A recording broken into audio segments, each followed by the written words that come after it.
Hi guys, Mike Goldstein of EasyDatingCoach.com here. I'm so excited for today's interview. We've got a TEDx speaker here, and our topic for today is how to quit the addiction of unavailable men and find a healthy and loving partner. Hello, Miss Diamond. How are you? I'm wonderful. How are you? I'm just pumped that you're here because I'm so tired of women dealing with unhealthy partners, as I know you are. So we're going to fix this today, aren't we? Yeah. It's a huge epidemic, actually. It's a huge epidemic in this country. There's so many women that have this addiction and pattern. And it's so dear to my heart because I actually also struggled with this for over 10 years, around 10 years. And so it just, it's such a deep one. It's so persistent, and it's really amazing to break through to the other side. Hold on. So you've been dealing with this for 10 years. So does that mean you've been picking wrong partners for 10 years? So in my previous life, I had this pattern for 10 years. Part of it, and I can tell you a little bit of what created it if you're interested, and that relates to a lot of other women will relate to this who have this pattern.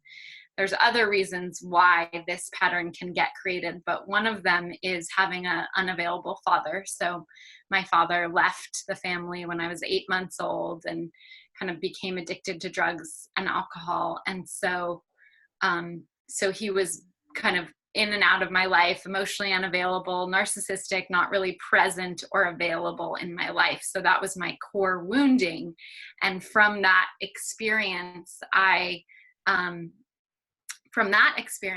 and then also from my boyfriend who I was with for 6 years, he cheated on me.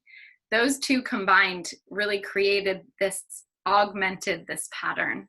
So it was really scary to open to an available man, and it was just, what was really familiar was an unavailable man, my father. And so then I kind of just sought out these partners who reflected back to me that same feeling of feeling unworthy, unseen, unloved, not appreciated. And so, so it took a lot of work consciousness, awareness, a master's degree, all these things to heal it. Yeah. Wow. So that's very interesting. So you kind of explained how you felt from these men. But just to fully define this, how would you define an unavailable man so we know what we're looking at here? Yeah. What are we talking about? Exactly. So an unavailable man, he can be emotionally unavailable, physically unavailable, a combination of the two. So this might be, a married man that you're cheating with, or a polyamorous man that you want to be monogamous with you, or a man who's you're dating, who you really want a committed partnership and family with, but he just wants to hang out and won't make a commitment to you. Or he's emotional, maybe he's emotionally available, but he's exactly not available for a commitment and not available for what you want. So it can look in a variety of ways. It's the most common way that it looks is someone who's kind of in, but not really in. So maybe they call you once or twice a week. Maybe you hang out once a week, but then they don't talk to you for another week. And you just don't know where you stand with them. You feel exhausted, depleted. You're always, wondering, are they going to call you or not? Looking at your phone, and you just feel lots of anxiety and uncertainty in the dynamic between the two of you. Wow. Okay. And so that feeling is a little bit addicting. So then you feel low. And then when they reach out to you, you feel this high and excitement, like, oh my God, they do like me. And then maybe you see each other and you have this amazing night together, and then maybe they disappear, or they're mean or critical or push you away. And then you don't really know what's going to happen. And so it becomes this cycle that's very painful. So to understand, Mm-hmm. so you get excited by the fact that he calls or you hang out and you're like, oh, everything's great, we're here. Yeah. But then it like almost like in between date behavior, for example, in between the dates, he doesn't call, he doesn't text, he doesn't make you feel needed, appreciated, or anything. Yes. But then you see him again and you're like, oh, he's here again and this is great. Yeah. Ah. Yeah. Yeah. And it can look a variety of ways, but that's one particular way that's very, very common. Ah. And so you don't feel, if women who are watching at home, it's like you don't feel chosen by this person. You don't feel like you're his person. You feel like you're someone that he might call, when he maybe wants some validation, or maybe, yeah, you're dating, but he won't really call you his girlfriend or something like that. Now, what about the guy who is showing up pretty well, like is calling, texting, emailing, but then when you ask him, like, so what are we? Are we exclusive? He's like, well, I'm not really looking for a relationship, but he is texting, calling, and seeing you, once I or would twice a call week. that an unavailable man. So that's still unavailable, just to be clear. Oh yeah, 100. Yeah. So that's called mixed messages, right? So he's definitely giving you mixed messages. On the one hand, he's showing up for you, but on the other hand, he says that he doesn't want a relationship. And that, to me, first of all, you have to believe what a man says. So if a man says he doesn't want a relationship, you have to believe him. And especially that phrase, I would definitely believe that man. And so, that's a form of unavailability. So there's all these different forms of it that show up in different ways. All right. So we've got this pattern of going back to the man. Let's go back to that. Mm-hmm. And we keep, unfortunately, going back to this man because Yeah. when we are with him, it does feel great. And then in between, we don't feel great. Yeah. Or when we're with him, it doesn't feel great. Also, that could definitely happen because maybe he's unavailable. Maybe he's not connecting with you. Maybe he's too in his own world. Again, there's lots of ways that this can show up. All right. Well, then let's talk about this. I don't get it. Yeah. I'm a man of logic. So Yeah. if you're not enjoying when you're not with him and then not enjoying when you are with him, why are you still putting up with this guy? Thank you. That is the question, right? That is the biggest question from the outside. When you're in it, it's so hard to see. But when you're from the outside, once you're out of it, you're like, whoa, how could I have ever put up with that person? And so that's where we have to go back to our deepest core wounding. So for women that are listening, it might be that your mother was unavailable, right? It might be that your father was unavailable. It might be that you had emotional or physical abuse. So it could be neglect, or it could be abuse, or it could be abandonment. But any of those core wounds, or it could be engulfment, right? So when we feel engulfed as a child, then sometimes we get this pattern as well because we don't want to feel engulfed again as an adult. And so someone available might make us feel engulfed as well. And so it's safer in our psyche and in our emotions to go for someone unavailable. And when I say engulfed, I mean one of your parents was too much in your space, too invasive, and maybe needed you too much, which a child should not feel like the parent needs them. The child should feel like they need their parent and they're getting that parental love and nurturing.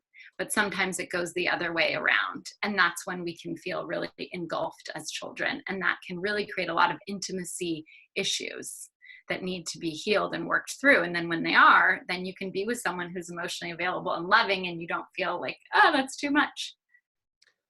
Ah, okay. I get it. All right. So we've got these issues and these patterns, and we keep going back to the guy. And from my perspective, I'm like, this is nuts. Why are we doing this? But this is a real thing, and it happens all the time. I see it all the time. How do we heal this? How do we fix this so that women are making the right choices and picking men that are going to treat them well? Yeah, and I want to go back just a teensy bit because I didn't fully explain it. So with that wounding of the the abandoning parent or the neglectful parent or the engulfing parent, whatever that wounding was for you, then that is something that you unconsciously want to heal and you want to master it. So when we are traumatized as children in these particular ways, we have this unconscious desire to heal it and to master it, which is very healthy, where it's healthy to want to heal. But unfortunately, we sometimes do that by attracting something similar and trying to change that person to make us have them love us, right? So if your parent wasn't loving, maybe, okay, if I can attract this guy who's not loving and then make him love me, then I've healed all my father stuff, right? Mm. So there's that. And then there's also that it's just familiar, and that as humans, we gravitate towards what is familiar. So it's familiar to have a parent that neglects me. So therefore, I'm going to attract a partner that's neglectful. So in terms of healing, what we need to do is, first of all, this is the number one thing, and this took me a while to do personally, which is to acknowledge that you have this issue. So just acknowledge you have this pattern, you have this addiction, whatever you want to call it is fine. But acknowledgement is the first step, because then we can have awareness around how this pattern is motivating us and how we're behaving in our lives and how we're actually co-creating this pattern in our lives. Then we can become in control instead of out of control. So that's number one, is to become aware and to acknowledge that you have it. Number two would be to heal these deep core wounds that are attracting it in the first place, and to start really believing in your own lovability, in your own self-worth, in your own self-trust, in your own self-confidence, in your own self-esteem. I'd say that those two pieces are so crucial to healing this. And then the third thing, which is so important, is knowing what is an available man. What does that look like? What does that feel like? And deciding that you want that, and deciding that you're going to become attracted to that, which is a whole thing in and of itself as well. Okay, I want to talk about step 2. Great. Do it. Because, all right. So if you're just in this place of like trying to date someone to forgive let's use an example, we're forgiving your absentee father or your father that didn't show you enough love, or whatever the case is, and now you're picking these partners to try and fix that. And now you're saying, well, we need to say, I'm enough, I'm great, I'm fantastic. Mm-hmm. And how the heck do you do that? Like, how do you just all of a sudden go, I'm great, I'm enough, I'm awesome? Like, right. It has to executing be that deeper work, right? So Uh-huh. I have my master's in somatic psychology, which is the idea that everything that we experience happens in our body and in our sensations and in our feeling world and in our energy. And so we have to do the deeper work, which means going back into those memories and healing those memories. I use a particular technique called the emotional freedom technique, which is the tapping, which a lot of people know about because of Nick Ortner and other people who've really made it famous. But that tapping technique I do with my clients, they do as well on their own. And that's one of the most powerful ways that we can heal those places in our psyches that have been traumatized, that haven't been loved, these developmental moments in our childhood where we haven't been met. And when we go in with a practitioner and really meet those moments with love and acceptance and forgiveness, it deeply heals those parts of ourselves and our psyches and our bodies. So that's one of the biggest ways that I help my clients really heal this on a very deep level. And the results are miraculous. People's whole entire lives change when they do this deeper work. Ooh, that's a great answer. Thank you for sharing that. Yeah. So, and it works with the subconscious brain, which is the fight or flight brain, which is what is controlling our attraction as well. Okay. Sorry, I'm going to go off topic again. It's okay. I love it. All right. So we're looking at this relationship and this guy, and everyone has their past relationships they want to analyze. And I want you to help us with, how do we know if the guy's unavailable or we're just in a relationship that actually has potential to be good, but it's just not great, or there's fighting and maybe end up breaking up in that relationship. So how do we know it's like a relationship that we could work on and make better over here, or this guy's unavailable and we need to run? So can you tell me about the difference? Because I think sometimes in relationships, while we're in it, we're like, chugging along and trying to make it better. But is it something we need to give up on because it's over here? Or is it over here where it's like, we just need to, figure this out and we can make this a great relationship? Yeah, I would say number one, the biggest difference is that in the relationship where you can grow and really move together forward, it would be that both partners are willing to do the work. So when both partners are willing to do the work, whether it's in couples therapy or with a coach or on their own, then both partners can move forward and heal and become more available and more loving and more connected and more supported, right? Supportive. But if in the other situation, if one partner is kind of less available and less maybe capable at that moment of really being available and are not willing to do the work, then it's going to be really hard to move the relationship forward, because that partner needs to do the deeper work to be more available. So this partner can become very available and loving, but if this partner if nothing's shifting, then, and this partner isn't doing the work, then it's going to be really hard to move forward in a really concrete way.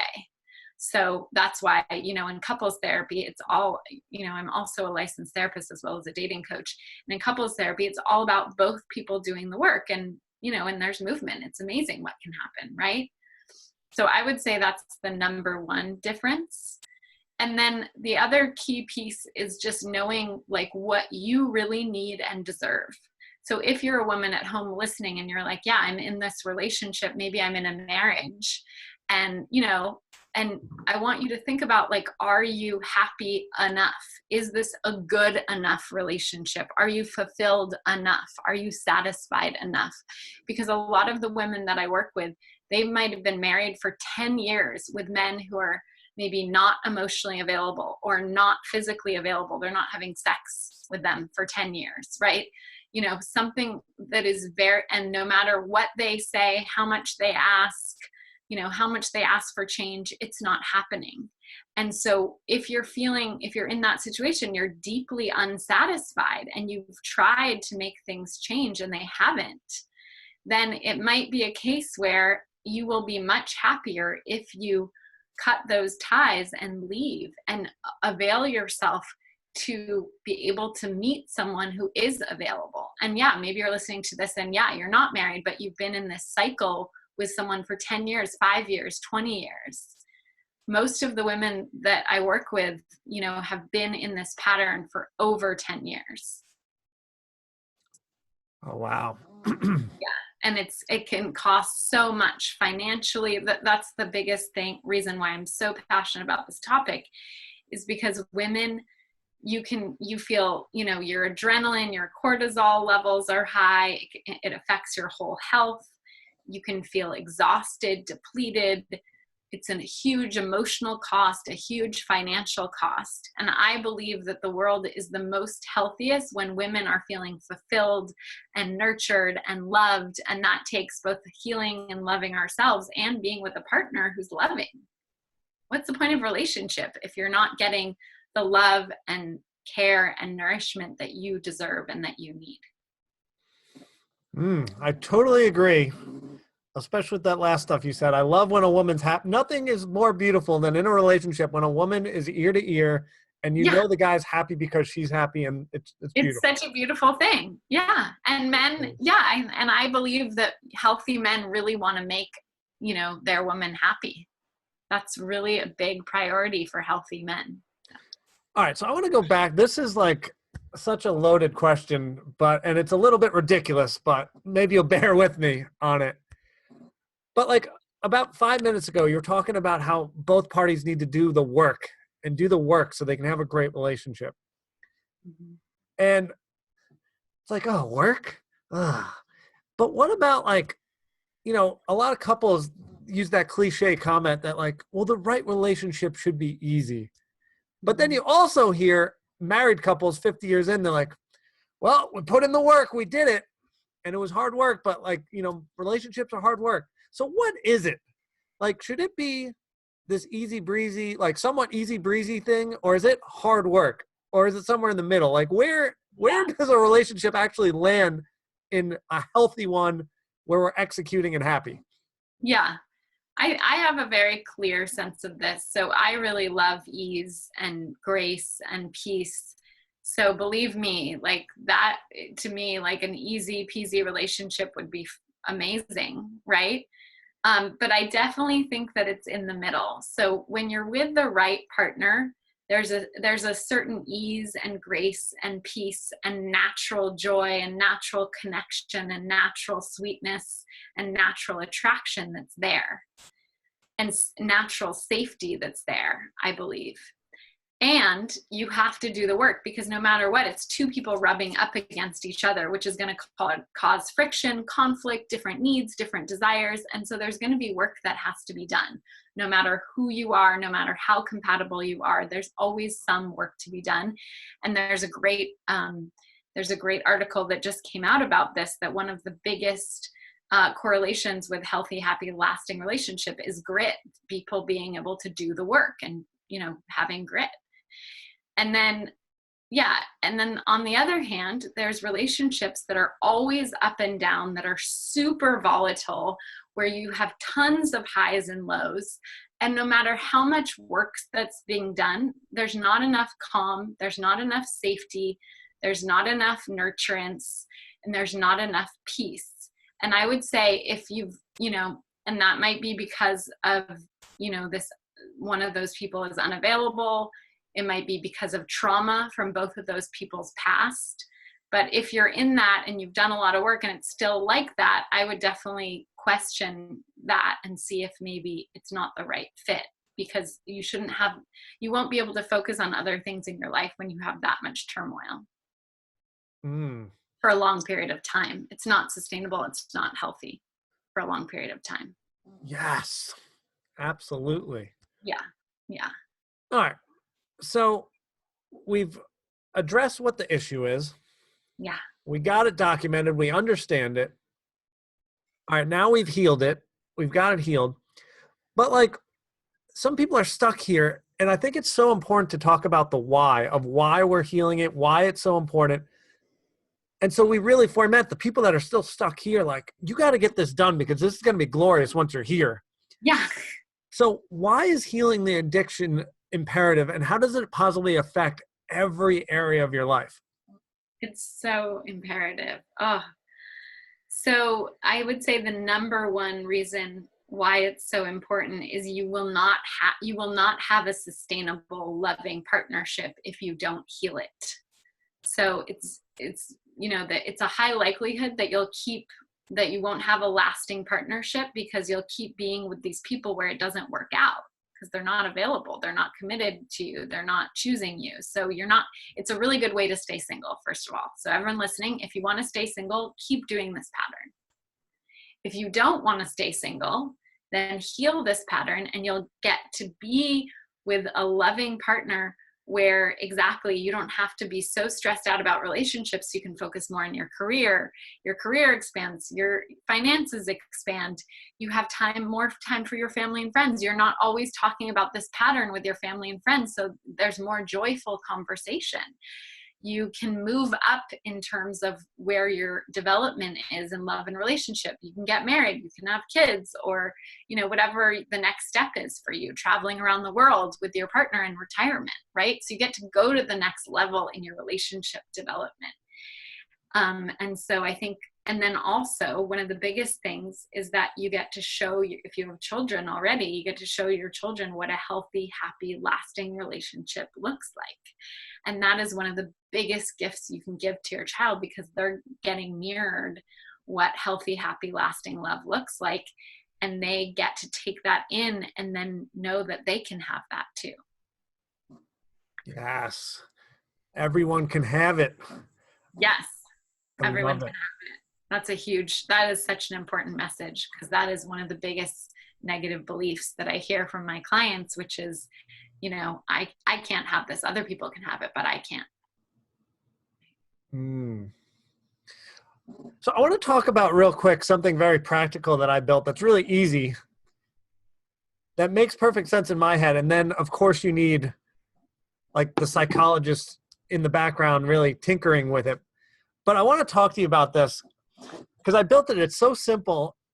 So I talk to all these people on the phone that are potential clients all the time, Yeah. that are in these clearly not great relationships where they tell me, they're like, either the guy's married or he's not committing to me, which is so common. I hear he doesn't want to commit and he doesn't want to be my boyfriend, but we've been seeing each other from 2 to 5 to 10 years.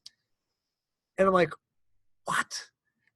So all I do is I make them write down what their ideal relationship is. I don't care about what they have going on. Just what do you want? And let's document this. All right, so this is exactly what you want. And then I go, is that what you have right now? Right. And of course, a lot of them go, no, not at all. And so then I'm like, so what are you doing? Why are you still here? And so once again, that goes to like then dealing with all their childhood drama or anything that they're dealing with so that they can feel amazing so that they can exit. Exactly. But do you think that's the right approach, or do you like that approach for kind of documenting, like, is this the right thing that they're looking for? Yeah, I think that's great for them whenever. Exactly. I definitely do that with my clients too, which is have them get connected to what it is that they deeply desire and want, and that vision of partnership, because that's a basic human thing. Like as a baby, we're crawling and we look and we see that toy and we desire it, and that makes us move forward. So it's like when we really feel and own our desire, which women have a really hard time with really owning our desires because we've been shamed so much around pleasure and desire. So when we really own our desire for partnership and really feel into it and really see it, then you're like, whoa, okay. Like, yeah, that's such a vast difference from where I am now. How can I get there? That natural human impulse to get there, which is what we help people do. Exactly. Get to their best relationship of their life, which is totally possible. Yes. All right, guys. Maya Diamond, I think you can see why she was a TEDxer, and she's absolutely fabulous. Thank you. And I think such a breath of fresh air from my simple, easy advice. We got the psychologist background. We've got a little more nitty gritty into it as opposed to what I do, which is beautiful. And I think is so helpful for my audience and our audience. So thank you very much. Yeah. So now, fun. Maya, oh, go ahead. Yeah. It's so fun going into the depth, because we all have these, whatever places where we're not seen, we're not heard, we're not loved. And it's easy to go through life and not really look at those places and own those places, our shadows really. And when we do, there's so much that can happen in terms of more expansion, more love, more beauty in our lives. Yes, I love it. And this is so beautiful because for the folks that have been watching my stuff for a while, you know that I only dive into, all right, you are self-actualized, like you love yourself, you're amazing, you got everything going on, and now it's time to get the person. And that's what I'm good at. I'm like, you're ready to go, let's give you the strategy, and then once we got them, we're going to teach you how to handle conflict resolution, communication, understanding men, and you're going to be in the relationship, you're going to be happy, and you're going to have it forever. That's me. But you, it's fun because you're getting them like in this self-love place, like ready to go. And I know you also dive into the, taking them full execution of you're ready to go. And here we go. We're going to get the guy. Yeah. So that's I'm also awesome. an expert in online dating, which is, one of the biggest ways that my clients find their partner. Yeah. Ooh. Which a lot of people don't like online dating or have a lot of resistance, or it didn't work for them, or they hate it. And so I really help people transform that and really be able to use it for good, because it works. Ooh. We might have to do another video on that, because that's always fun to learn about. I would love that. That would be so fun. Oh, awesome. Because that is my specialty as well. Cool. Awesome.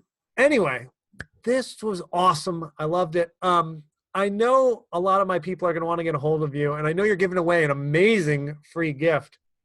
So do me a favor and explain, guys, it'll be in the description. I'll put it down there for you. Maya Diamond, what is your free gift?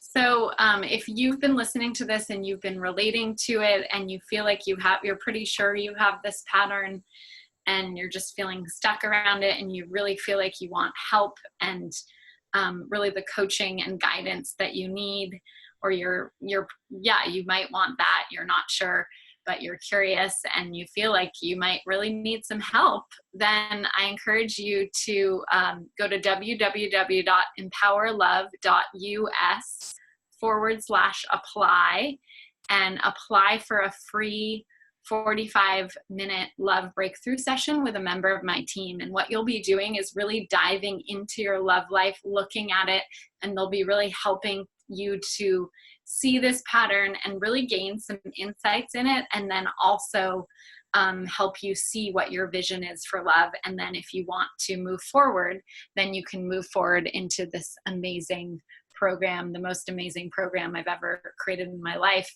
to really help heal and break this pattern for good and find a healthy and loving relationship. Ooh, that sounds great. Thank you. I love it. We're going to heal the people. We're going to get them a relationship. I'm jazzed about this. I hope everyone's as excited as I am. This is great. All right. Well, thanks again for being on the show. And guys, we'll pop out another video for you every single Tuesday. And I think you guys have been excited. If you've been following this, I've been putting out more than one a week. We've been going crazy. So we will see you at least next Tuesday, but hopefully sooner. Love everyone. Thank you, Maya. And You're welcome. we'll see you guys next week. Bye, everyone.